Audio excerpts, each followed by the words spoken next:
So this is our kitchen.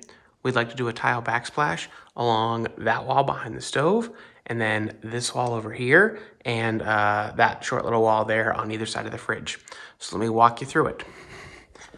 So this wall behind the stove is about 12 feet all the way down and 18 inches from the counter to the cabinet. There's an outlet there, and down here. Now, we've already got one tile up here that we think we like. This is a Zalige Pearl ceramic tile. We've just put them up with sticky tack, so they come off, and we just put it up there to make sure that we like it. It's a bunch of different colors. I'll put the link in the description for the particular tile. And we're thinking that for this, we would want to do some sort of pattern where it's like a brick-like, but where it's offset by only a third from each row. And maybe not even, in a stair-step manner, but maybe sort of like alternating or something. That's sort of the basic pattern that we're thinking. On this wall as well, behind the stove, we want to do some sort of a design element here. We're thinking of maybe doing a picture frame with the same tile, sort of in thinner strips, and maybe a herringbone inside that picture frame as well, but to keep the main pattern running all the way across. So here's sort of what we were thinking along those lines. Again, not absolutely set on it. We want your suggestions. We want it to be perfectly centered in the wall, but here's again just sort of what we're thinking. We'd like everything to be symmetrical, so perfectly centered on the wall, and to have things sort of symmetrical on either side. We're hoping for your design and insight to sort of make sure that that looks sort of really, really great. Other than that wall, the other two walls are over here on either side of the fridge. This one is about 2 feet, and this one is about 7 feet. So it comes to about 35 square feet total of tile work. This one has one outlet and a set of switches, and this one over here has 2 outlets.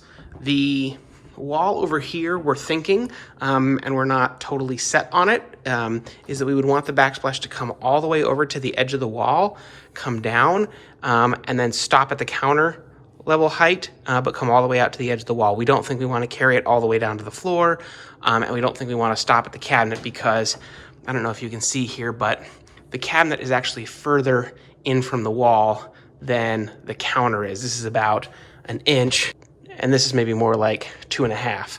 So if we try to line it up with the counter or with the cabinet, it would probably look weird. So we figured just take it all the way to the edge of the wall. Over here, this is the other tile we're considering. It's a more traditional subway tile, but it's got just a little bit of I don't know if you can see, a little bit of a texture to it. I'll put a link in the description to these tiles as well. These are also just put up with sticky tack. If we went with this tile, we'd probably go with a basic sort of brick-like pattern where they're offset by half. We like both of these tiles about the same. The one thing we like about this tile is that, at least from a measurement perspective, they appear to sort of fit perfectly. You can see there's not much of a gap there when they're all put together, and we would probably want some pretty tight grout lines. And also, the 5th row up looks like it lines up perfectly with the outlets. And I've already put a laser level. All 3 of those outlets are on the same plane as are those and those. So I think that would actually look really, really great. A couple other notes here, just sort of visually. The cabinets up here are actually not centered on the wall. There's a decent sized gap, 3 1/4, I think, on this side, and over here it's much narrower. And so as a result, those upper cabinets are not centered on the wall, and they're also not centered over the bottom cabinets. You can see they're offset to that side just a little bit. And the outlets either aren't centered on the wall, but that's sort of to be expected. So that's kind of what we're thinking. That's the space here, and would love to get your take on, if one tile or the other would be better or easier to install or would look better. We'd love your input on that. If you have ideas for how to do a sort of very basic or traditional design element behind the stove, we'd love to hear that as well.